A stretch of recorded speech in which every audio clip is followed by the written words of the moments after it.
Today, we're jumping into the thrilling and mysterious world of NASA, UFOs, and all that secret tech that could be out there. Now, this isn't just stuff you find in sci-fi books. We're diving into the heart of some mind-blowing conspiracy theories.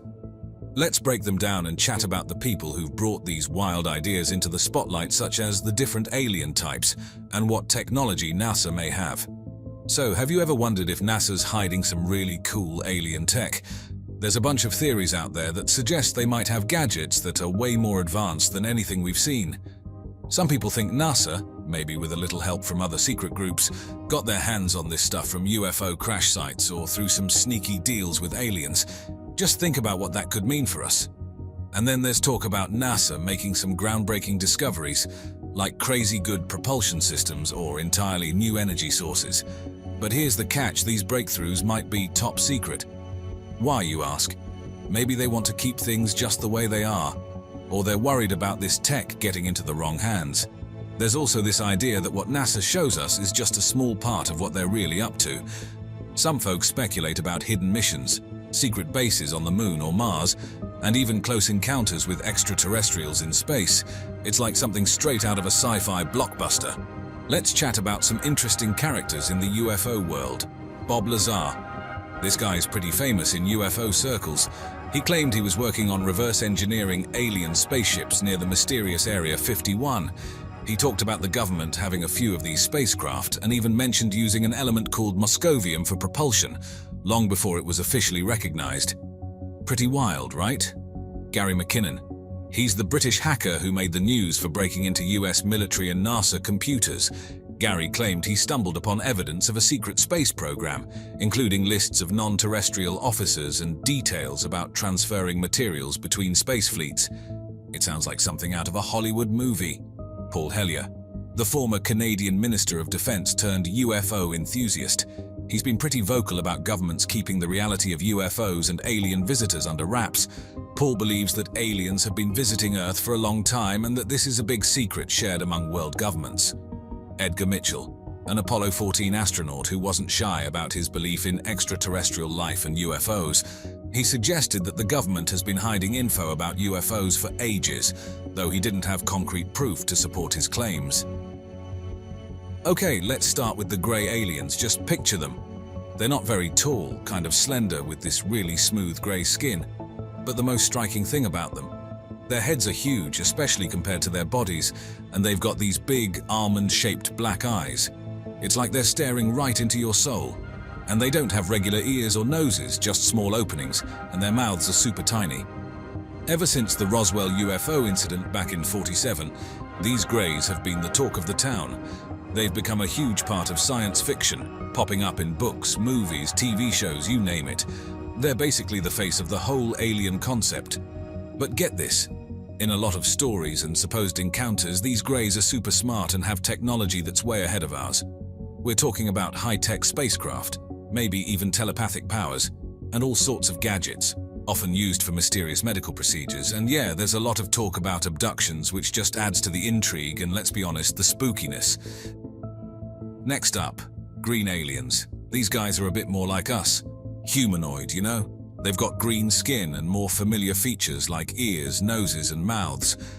Some of them even have antennae or other unique features. Green aliens have been a big part of early science fiction. You've probably seen them in old movies and cartoons, sometimes friendly, sometimes not so much. They might not be as popular as the greys these days, but they're still iconic in their own right.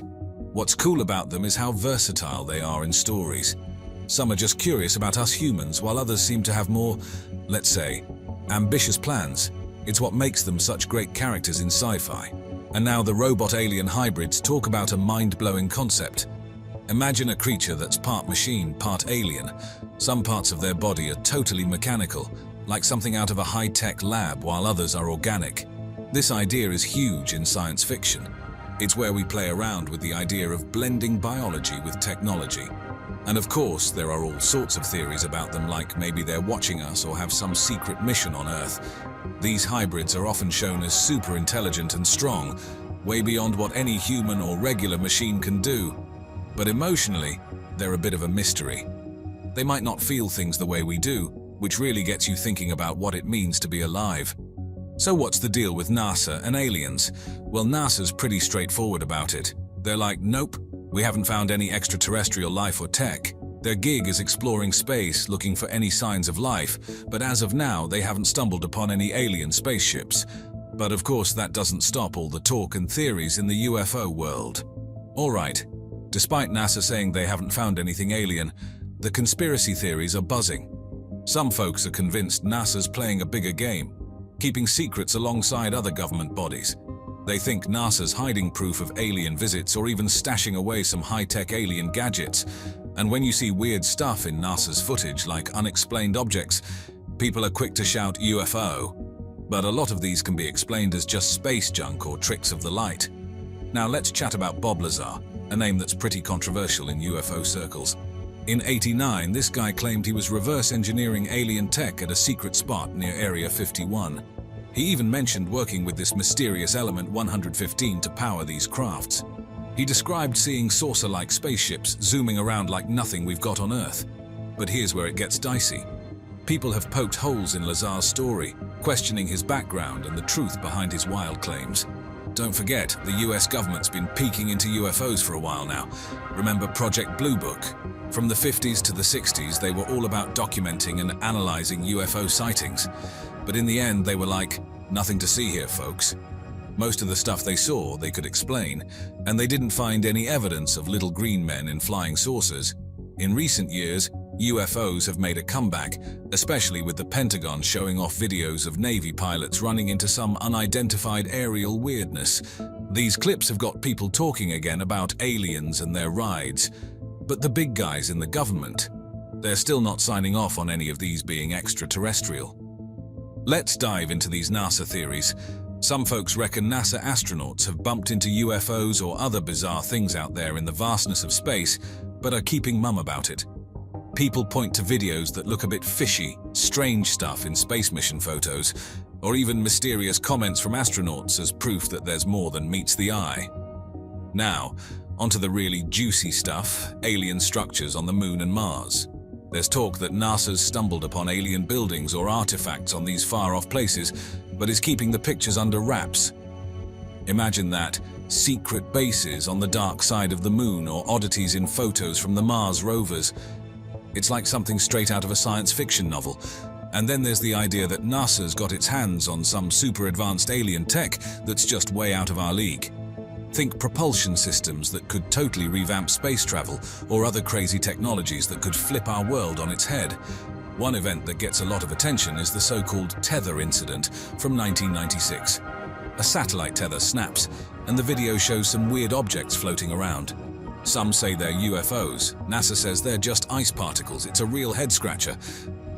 Let's talk about some big names in the UFO scene. Edgar Mitchell, an Apollo astronaut, didn't shy away from talking about his belief in UFOs and aliens.